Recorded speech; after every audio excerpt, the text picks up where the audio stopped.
a la escritura. Vamos a ir a Primera Timoteo, capítulo 4, y vamos a empezar a leer desde el versículo 6 en adelante. Vamos a ver. No, vamos a ir del 11 en adelante. Primera Timoteo, capítulo 12 en adelante.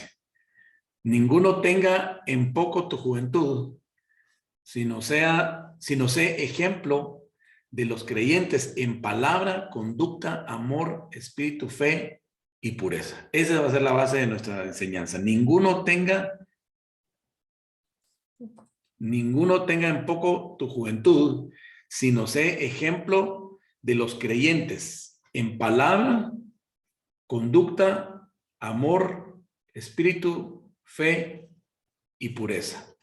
En el versículo 13 dice, entre tanto que voy, ocúpate en la lectura, la exhortación y la enseñanza. No descuides el don que hay en ti, que te fue dado mediante profecía con la imposición de las manos del presbiterio. Ocúpate en estas cosas, permanece en ellas, para que tu aprovechamiento sea manifiesto a todos. Ten cuidado de ti mismo y de la doctrina.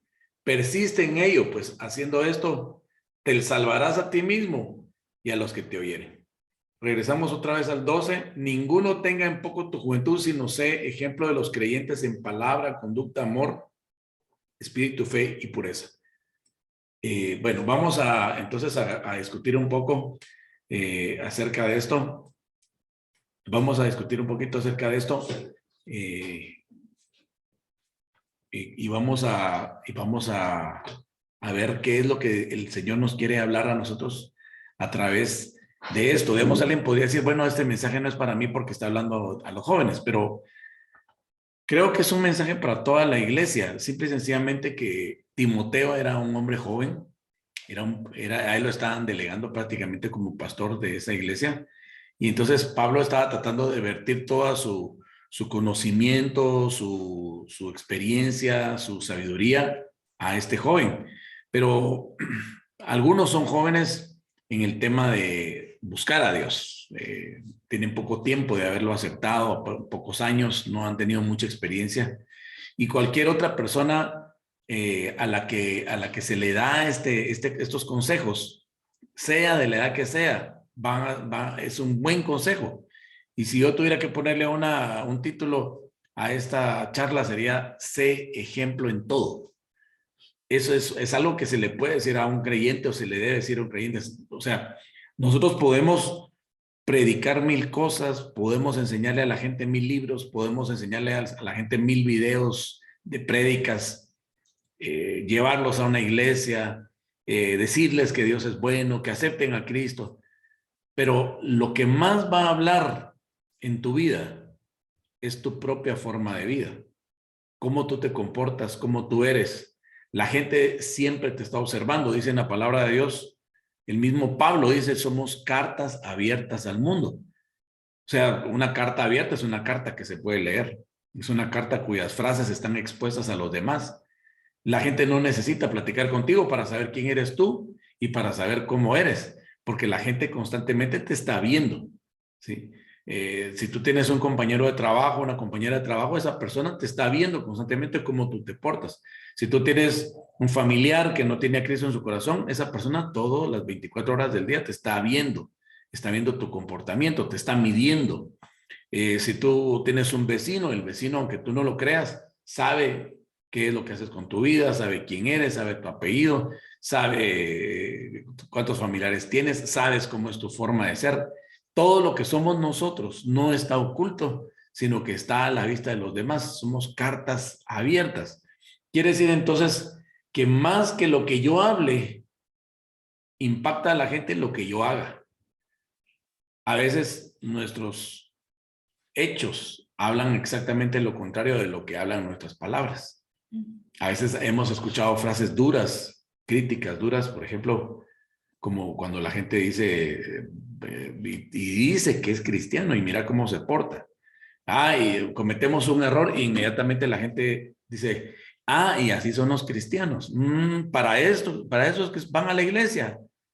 O sea, las críticas son mordaces, son agudas, van directo a la yugular. La gente no va a tener misericordia de alguien que se dice cristiano porque se supone que esa persona tiene que ser digna de ejemplo en todo nivel. Y ¿saben una cosa?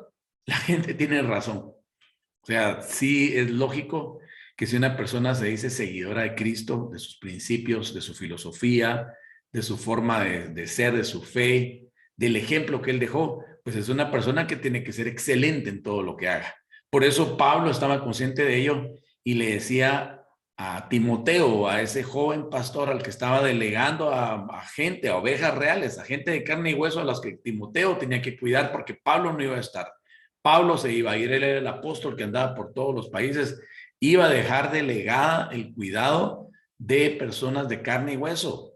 Entonces Pablo sabía que era difícil, que estas personas necesitaban un líder que tuviera una conducta intachable, ¿sí? Tenía que ser, le dice, sé ejemplo de los creyentes en palabra. Muy bien, empecemos por la palabra. Bueno, pasémonos el filtro, pasémonos el tamiz hoy y veamos cómo estamos. ¿Cómo son tus palabras? ¿Cómo son mis palabras? ¿Cómo hablo todo el día? ¿Qué palabras salen de mi boca? ¿Serán mis palabras limpias? ¿Son mis palabras positivas? ¿Son mis palabras optimistas? ¿Son mis palabras llenas de fe? ¿O tengo palabras negativas, palabras de queja, palabras con poca fe, palabras destructivas, palabras que hieren a los demás? ¿Cómo son mis palabras?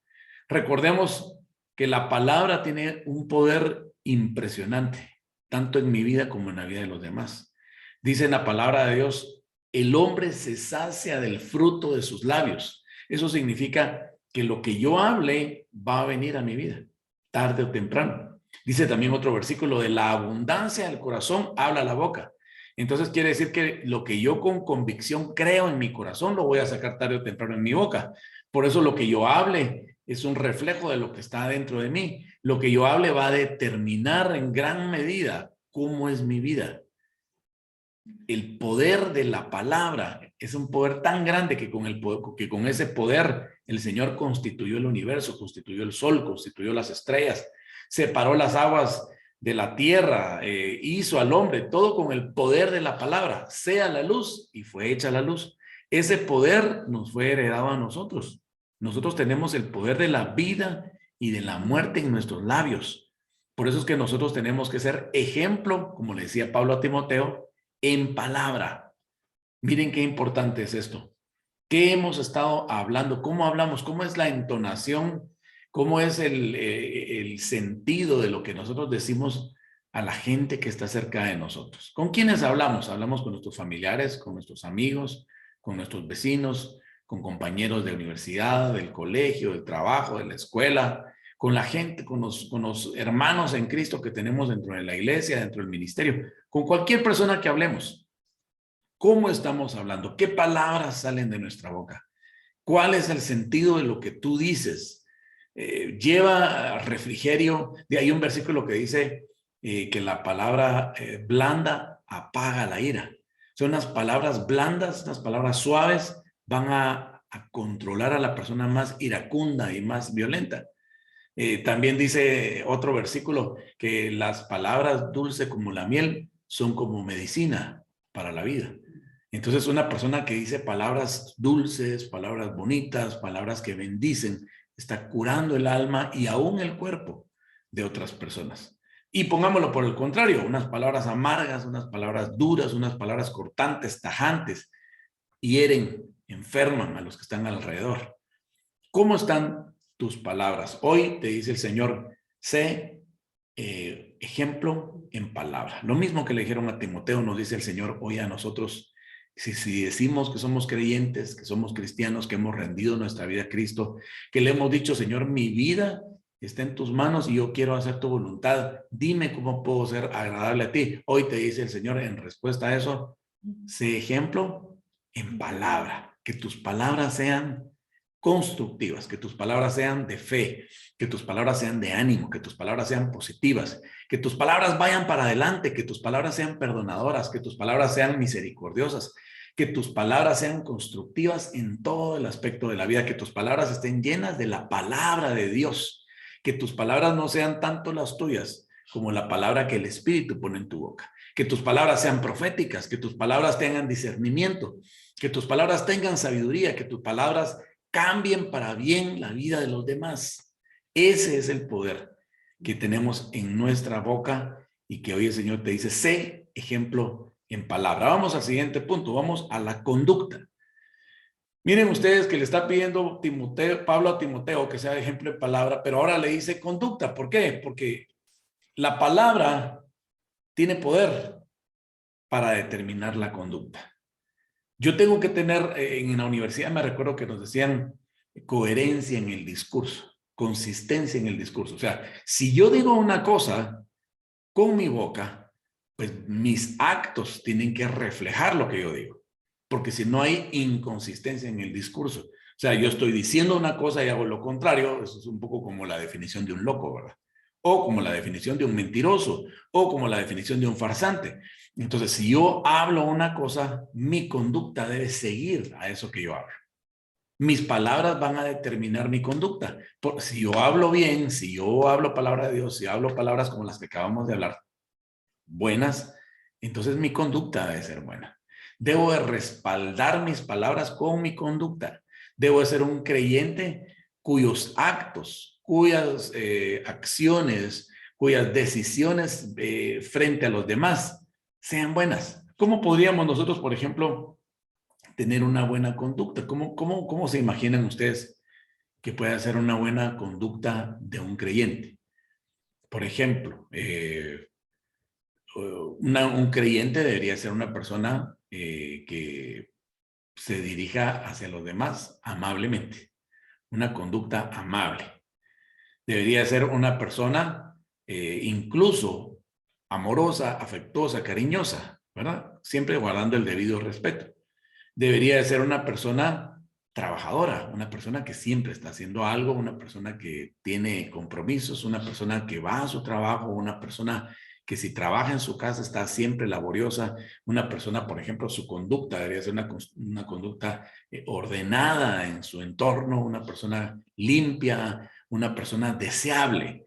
Pero si vemos lo contrario, por ejemplo, un cristiano que es desordenado en su casa, tiene todo tirado, su conducta es violenta, su conducta es iracunda, su conducta es poco amorosa, poco afectuosa hacia los demás, su conducta es errática, es caótica, no hay orden en su vida, pues esa persona no es un buen ejemplo a seguir. Dios quiere que seamos ejemplo en nuestra conducta. Veamos cómo nos estamos comportando. ¿Cómo nos ve la gente? ¿Cómo nos ve nuestra familia? ¿Cómo es nuestra conducta? Recordemos que en la palabra de Dios dice que el que está en Cristo, nueva criatura es, que las cosas viejas pasaron, he aquí todas son hechas nuevas. Que nuestra conducta sea nueva, que nuestra conducta refleje el carácter de Cristo. ¿Cómo era Cristo cuando se presentaba ante las personas? Pues era una persona que los demás seguían porque era una conducta maravillosa, era una persona amable, era una persona que siempre tenía algo bueno que decir, era una persona que siempre estaba viendo cómo servía a su prójimo, era una persona limpia, ordenada, era ejemplo en su conducta, ¿verdad? No rechazaba a su prójimo, amaba a su prójimo como a él mismo y normalmente decían, ¿y Jesucristo dónde está? ¿Cristo dónde está? Ahí andaba Jesús con una conducta de oración, siempre buscando, retirándose hacia un lugar tranquilo para ir a orar. Era alguien que siempre estaba seguramente cantando, alabando, riéndose con los demás. Que esa conducta tuya y mía verdaderamente reflejen el carácter de Cristo, ese carácter apacible, amoroso, con tantas cosas buenas. Vamos a nuestro tercer punto, amor. Esto definitivamente lo mencionamos el domingo, ¿verdad? Si yo tengo amor, si no tengo amor, nada soy. Si no tengo amor, puedo dar mi vida para ser quemado, ¿verdad? Pero nada va a servir, va a ser un sacrificio en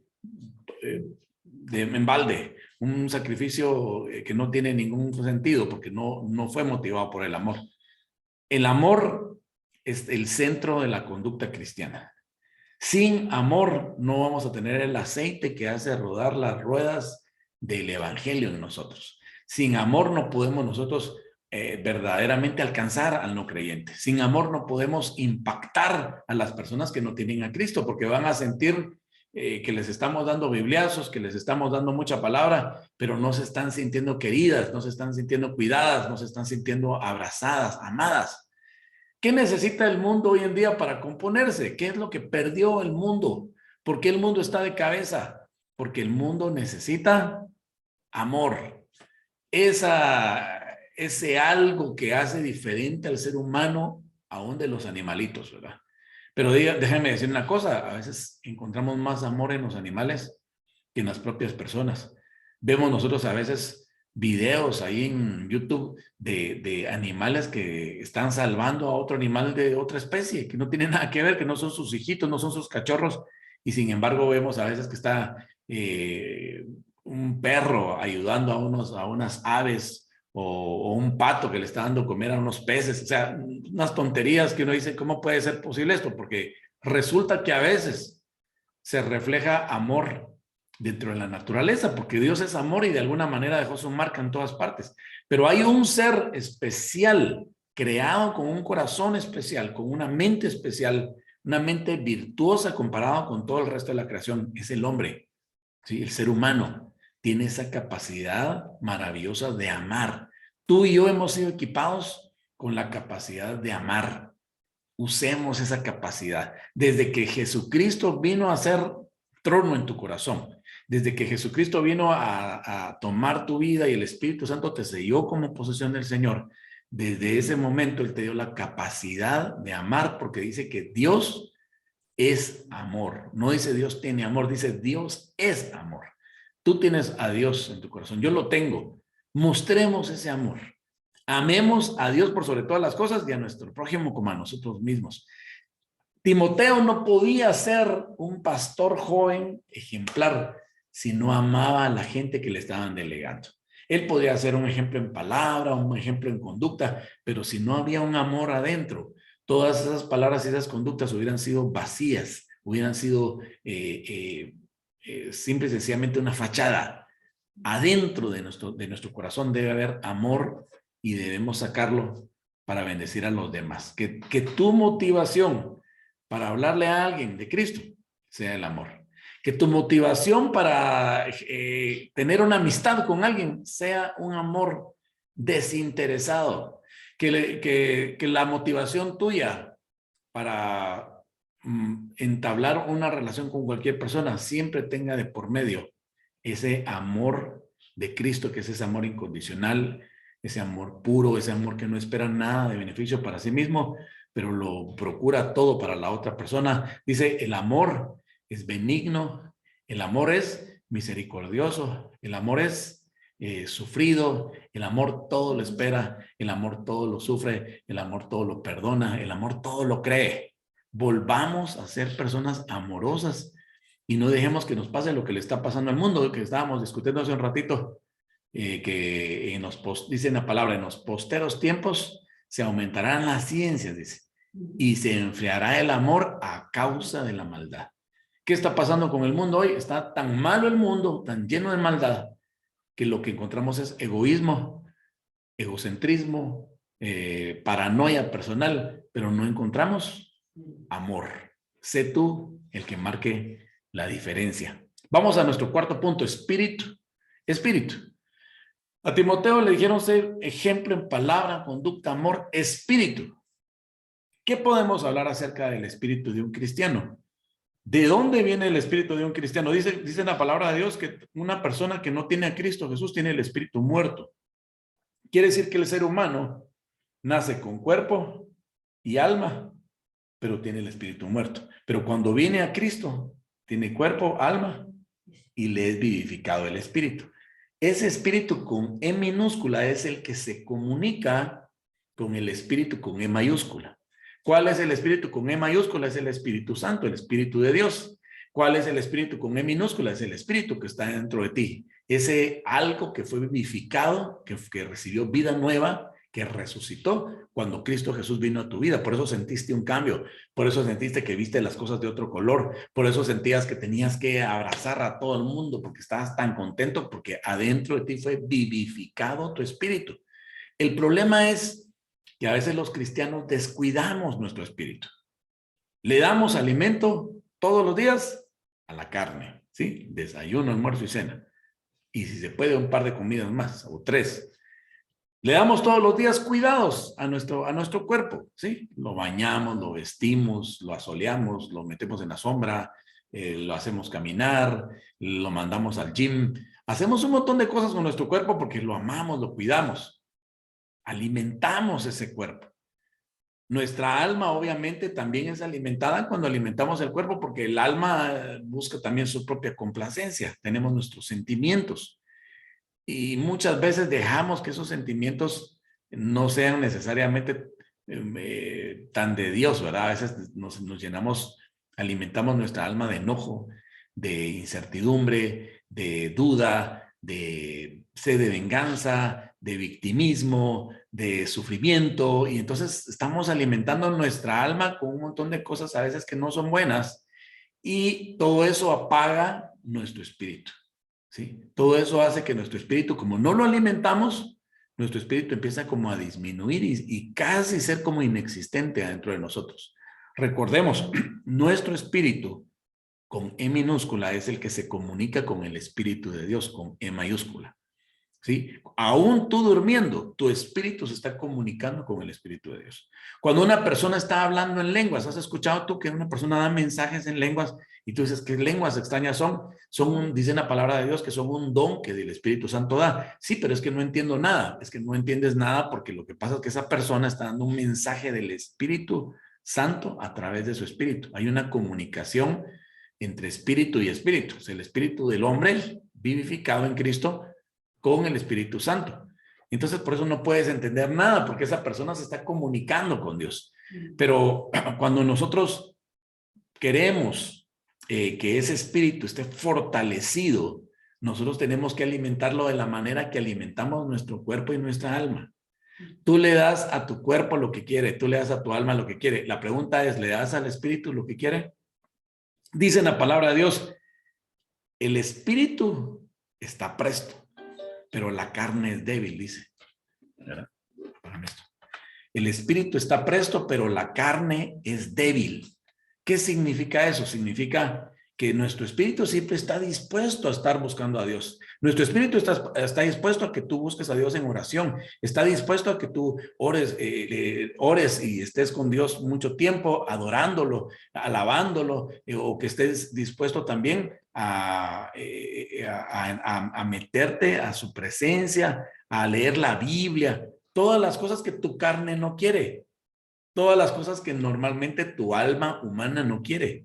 Tu alma humana y tu cuerpo van a buscar otro tipo de placeres.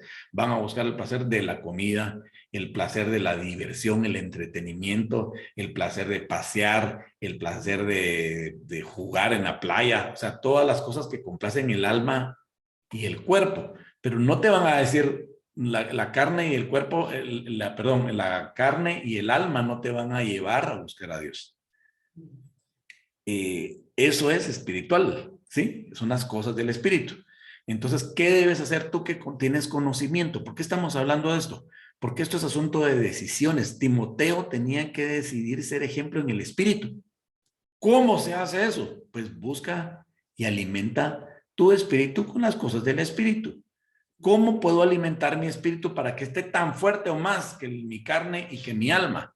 Pues es a través de la lectura de la palabra, pero no la lectura robótica de la palabra. No estás leyendo una novela, estás leyendo la Biblia. Son las palabras de Dios. Es el mensaje que Dios te está dando a tu espíritu. Tu espíritu se alimenta de la palabra de Dios.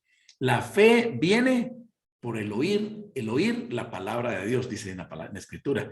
Si yo estoy leyendo la palabra, si yo estoy hablando de la palabra, si yo estoy meditando en la palabra, mi espíritu se va a fortalecer. Por lo tanto, mi espíritu va a empezar a tener más dominio en mi vida que mi alma y que mi carne. Mis decisiones van a ser más espirituales. No significa que sea un espiritualoide, una persona rara. No, van a ser decisiones más con la sabiduría de Dios que con la sabiduría terrenal. Mis decisiones van a ir alineadas a lo que está escrito en la palabra, porque son decisiones espirituales. ¿Cómo puedo también alimentar mi espíritu? Además de leer la palabra, puedo alimentar mi espíritu en mi tiempo de oración. Cuando yo dedico 5, 10, 15, 30 minutos, una hora para estar con Dios, hablar con Dios, yo estoy alimentando ¿qué? ¿Mi carne? No, señores, a la carne no le gusta eso. En mi alma tampoco la estás alimentando con algo bueno, pero no con algo malo. Pero ¿qué es lo que estás alimentando mayormente? Tu espíritu, ¿sí? Ahí estás fortaleciendo tu espíritu. Por eso cuando Jesús decía, señores, ese género, pues le decían, Señor, el demonio no se nos sujetó, ¿cómo le hacemos? Y él les decía, él les respondía a sus discípulos, ese género no sale si no es con oración y ayuno. ¿Qué pasa con la oración y el ayuno? Pues lo que pasa es bien sencillo, que te estás concentrando en darle alimento al espíritu, pero le estás quitando el alimento a la carne, ¿sí? El ayuno es como decirle a la carne, no, mijita, ahorita no te toca alimento, te vas a esperar un poquito, aquí está tu agüita, y ahorita lo que vamos a hacer es alimentar al espíritu.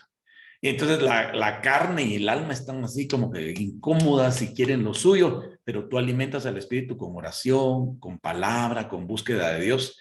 ¿Y qué pasa? Cuando sale uno de un ayuno está fortalecido, está con el espíritu a ras de piel y uno está preparado para muchas cosas. ¿Sí? Cuando el Señor te llama a servir, te dice, haz tal cosa, tú dices, aquí estoy, Señor, heme aquí, Señor, envíame a mí. El espíritu está presto, pero la carne es débil. Si te dicen, ora ahorita, te toca a ti orar. No, no, es que eso no estoy preparado para eso. ¿Por qué? Porque no has estado alimentando tu espíritu, ¿sí? Has estado alimentando otras cosas, el alma, el cuerpo, pero se te ha olvidado alimentar el espíritu. Mantente en oración, mantente leyendo la palabra, mantente meditando en la palabra, mantente hablando con Dios, adorando a Dios, alabando a Dios, y tu espíritu va a estar fortalecido. Timoteo tenía que ser ejemplo también en el espíritu, por supuesto. Fe, ese es el siguiente punto. Vamos rápidamente para ir a nuestra recta final. ¿Cómo podemos ser ejemplo los cristianos en fe? Ay, hermano, es tan difícil ese asunto de la fe, es que no lo entiendo, es que no se ve, no se entiende, no se sabe de qué color es la fe, no se puede pesar, no se puede comprar en una farmacia, nadie le puede decir a uno, aquí te vendo 50 kilos, 50 libras de fe, no hay, pero la fe es tan real como el universo. Por la fe fue constituido el universo, porque Dios tiene fe en sus propias palabras. ¿Sí? Él dice algo por fe y es hecho. ¿Sí? Jesús siempre decía, conforme a tu fe te sea hecho. Le decía, ¿qué quieres que te haga? Señor, que recupere la vista. Conforme a tu fe te sea hecho. ¡Pum! Le venía la vista a la persona. ¿Por qué la gente no se sana? Dice, es que el pastor oró por mí, no me sané. ¿Sabes? Ahí está la fe del pastor para ayudarte cuando ora por ti. Pero lo más importante es la fe que tú tienes. Si una persona no tiene fe, es una persona que no va a recibir milagros, que no van a suceder cosas por encima de lo natural. No se necesita que pasen las cosas, las cosas que pasan en la vida cotidiana no necesitan de fe para que sucedan. Les voy a explicar. Yo no necesito tener fe para que si yo agarro una manzana en mi mano y yo la suelto, ¿qué va a pasar? Pues la manzana se va a caer. ¿Se necesita fe para eso? No, mis hermanos, eso es natural. Eso lo descubrió ¿quién? Newton. ¿Sí? Está un árbol ahí y pum, se cayó la manzana. Digo, oh, se cae la manzana. Eso se llama la ley de la gravedad. Hay leyes terrenales para las cuales yo no necesito tener fe, porque son cosas naturales. Para vivir en forma natural en esta vida, mis hermanos, no se necesita tener a Cristo en el corazón. Solo sale a la calle y empieza a ver a la gente natural que no tiene a Cristo, a la gente que aún niega la existencia de Dios, y ellos saben las leyes terrenales y en ellas viven. No se necesita, por ejemplo, ser cristiano para tener hambre, ¿verdad? Es natural tener hambre en el cuerpo, ¿sí? No se necesita ser cristiano para tener el deseo de dormir, ¿verdad? No, es natural que tú tengas el deseo de dormir en la noche porque te cansas y tienes que recuperar fuerzas. Pero sí se necesita fe, por ejemplo, para hacer algo que naturalmente no tienes, como por ejemplo, si yo digo ahorita, bueno, yo necesito ahorita comprar un boleto de avión para regresar a mi trabajo allá en Estados Unidos, pero no tengo lo suficiente. ¿Qué necesito? ¿Voy a ir a asaltar a alguien a un banco? ¿Le voy a arrebatar a alguien su dinero? No, señores. Solo necesito una cosa nada más. Fe. Porque dice en la Biblia que la fe es la certeza de lo que se espera y la convicción de lo que no se ve. La certeza. ¿Tienes tu certeza de que Dios te quiere ayudar? ¿Tienes tu certeza de que Dios es capaz de hacerte un milagro? ¿Tienes tu certeza de que Dios se ocupa de tus cosas y tiene cuidado de lo tuyo? ¿Tienes tu certeza de que Dios te acompaña y que nunca te deja? Si tú dices sí, pero estás con dudas de lo que va a pasar el día de mañana con tu vida, tú no has conocido a Dios todavía. Cuando una persona conoce a Dios, dice, no, si yo sé que mi Dios es fiel, tengo la certeza de que Dios me va a ayudar. Tengo la convicción, aunque no vea con mis ojos, de que Él me va a proveer. Y entonces, ¿qué pasa? Esa fe es recompensada por Dios y Dios hace el milagro. Sea un milagro de sanidad, sea un milagro financiero, sea un milagro de restauración familiar, sea un milagro de salvación, sea un milagro de lo que sea. ¿Por qué? Porque tú tienes fe. Claro que Timoteo necesitaba fe, porque ¿qué pasa? Muchas cosas no las podía controlar él. Él en lo natural podía hacer muchas cosas, pero cuando él miraba aquellos casos en la iglesia que llegaba gente muy necesitada, gente enferma, gente que tenía problemas en el alma, cosas que decía Timoteo, ¿a qué me metí? ¿Cómo es que yo me metí a pastor? Eso está súper difícil. Entonces le decía a Pablo, tienes que ser ejemplo en fe. El Padre te va a ayudar, Él está contigo. Ten convicción, ten certeza de que Él va a hacer su obra. Él no te va a dejar. Él va a hacer milagros en ti. Ten convicción y ten certeza, porque eso se llama fe. Y vamos a nuestro último punto, que es pureza. Miren algo que se ha perdido hoy en día en la iglesia, que se ha perdido en la vida, que se ha perdido en el mundo, y que es un principio cristiano, un principio de Dios.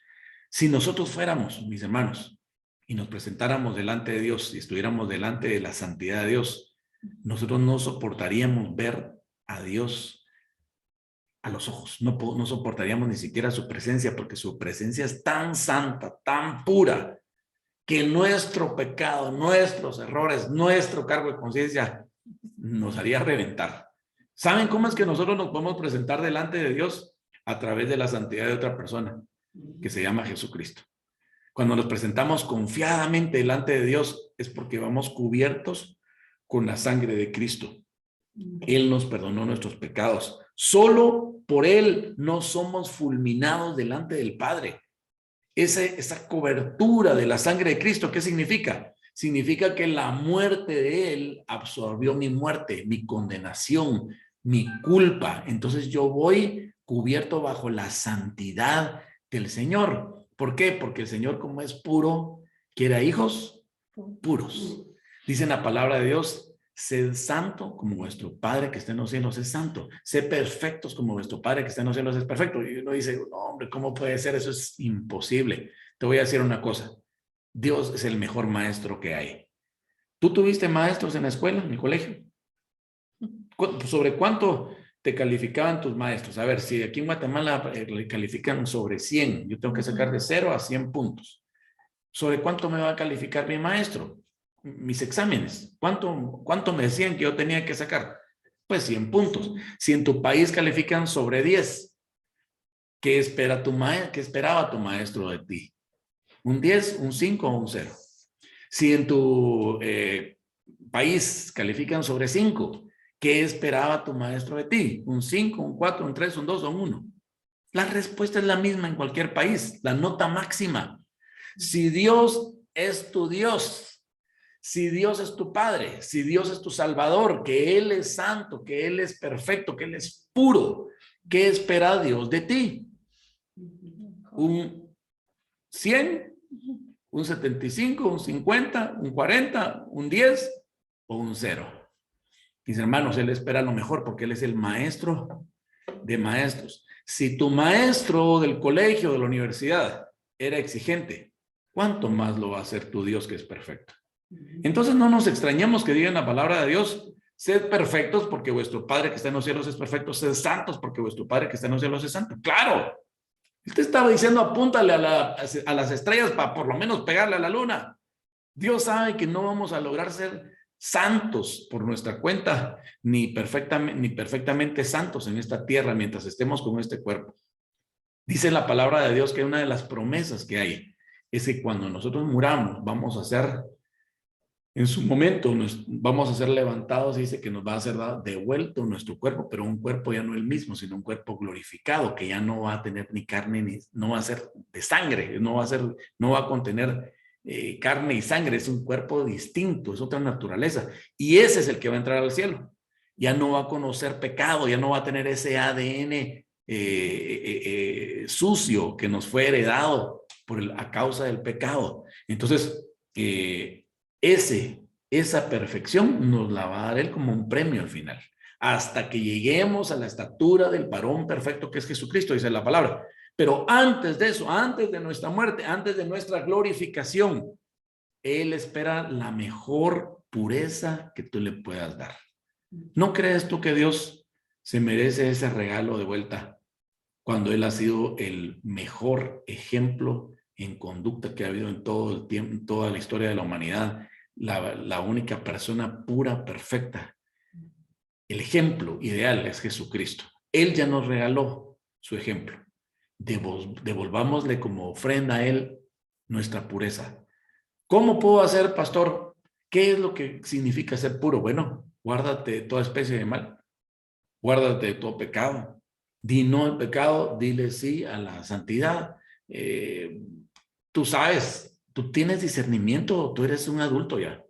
Tú sabes qué es bueno y qué es malo. Tú sabes lo que es puro y lo que es impuro. Adentro de ti mora el Espíritu Santo, dice, Él te guiará a toda verdad. Ya no tendremos necesidad que nos enseñen, dice, sino que el Espíritu Santo nos guiará a toda verdad. Él te da el discernimiento entre el bien y el mal. Oye al Espíritu Santo, no lo contristes con el pecado. Escucha al Espíritu Santo y cuando Él te diga, no, eso no quiero que lo hagas. Cuando te sientas como deprimido, como triste, el Espíritu te está diciendo, eso no me gusta que lo hagas. Y ese algo, déjalo por un lado, pide perdón, sigue para adelante y haz todas aquellas cosas que sean buenas, santas, puras. Dice, hay un versículo que dice, en todo lo bueno, en todo lo honesto, todo lo santo, en todo lo puro, en todo lo correcto, en eso pensad, dice la palabra. Entonces, hay tantas cosas buenas y maravillosas en esta vida. En ellas pensemos, en ellas actuemos, de ellas vivamos, pero todo lo que es pecado, vayámoslo desechando de nuestra vida. A Timoteo le pusieron la vara bien alta, le dijeron, sé ejemplo en pureza. Yo me imagino que Timoteo tragó, ¿verdad? Saliva y dijo, Pablo, esto está bien difícil. Nadie dijo que la vida cristiana es fácil. Nadie. Si tú quieres un camino fácil, hay un camino ancho, espacioso y resbaladizo que va hacia la perdición, que va hacia abajo. ¿Quieres una vida en Cristo Jesús? Es un camino angosto que va para arriba y está lleno de un montón de obstáculos, pero lleva a la salvación. Esa es la vida de un creyente. El Señor te pide hoy, hijo, hija, sé ejemplo de los creyentes y de los no creyentes en palabra, conducta, amor, espíritu, fe y pureza. Y termino con esto. Entre tanto, ocúpate de la lectura, la exhortación y la enseñanza. ¿Cómo podemos nosotros mantenernos como en el gimnasio de Dios? Siempre, mis hermanos. La palabra, dediquémonos mucho a la lectura de la palabra. La exhortación, estemos exhortando a otros, sino que yo te exhorto a ti ahorita. Me estoy exhortando a mí mismo. Gracias, Dios. Y la enseñanza, en lo que yo te enseño a ti ahorita, me estoy enseñando a mí mismo también. La palabra me está enseñando. Así que dediquémonos a eso y vamos a ver cómo el Señor nos va a bendecir en una manera grande. Yo quiero terminar con una oración. Yo quiero que esta palabra que hoy he compartido permee tu corazón, tu vida, y que no pase como una palabra más, sino que se quede como parte de tu integridad. Oremos al Señor. Cierra tus ojos. Padre, gracias por esta palabra, Señor. Gracias porque a través de ella nos exhortas, nos alientas, nos nos abres un camino que es el que tú deseas, que es el camino llamado Jesucristo. Tú nos dices hoy que seamos ejemplo en todo, en palabra, en conducta, en palabra, en conducta, en amor, en espíritu, en fe, en pureza. En el nombre de Jesús, Señor, danos el denuedo en nuestro espíritu. Danos el denuedo, Señor, en nuestro interior para poder ser esa persona ejemplar delante de los demás. Sabemos que un ejemplo habla más que 1000 palabras. Úsanos como hijos tuyos ejemplares, que con nuestra boca callada muchas veces demos grandes lecciones a través de nuestra forma de portarnos. Señor, en el nombre de Jesús, ayuda a mis hermanas, a mis hermanos que están conectados en este momento. Espíritu Santo, dale fortaleza, dale, Señor, denuedo, dale fe, confianza, dale, activa el espíritu, Señor, de mis hermanos en este momento. Señor, si está alguien desanimado, si alguien está, Señor mío, golpeado en su alma, si alguien está, Señor mío, en este momento luchando, dale fuerzas nuevas, actívalo en su espíritu, Señor, que no decaiga su espíritu. Si su espíritu no ha sido alimentado apropiadamente, dale a través de esta palabra, Señor, ese alimento en el nombre de Jesús, y que vengan fuerzas nuevas, que venga un tiempo nuevo de una conducta nueva en el nombre de Jesús, que se marque un cambio que pueda ser visto por los creyentes y los no creyentes, que seamos cada uno de nosotros ejemplo a seguir como lo fue Jesucristo. Gracias, Padre, te alabamos, te bendecimos porque estamos puestos en medio de este mundo para ser luminarias en medio de las tinieblas, para ser, Señor, ejemplo a seguir, para ser tierra deseable, como dice en tu palabra. En el nombre de Jesús, amén y amén.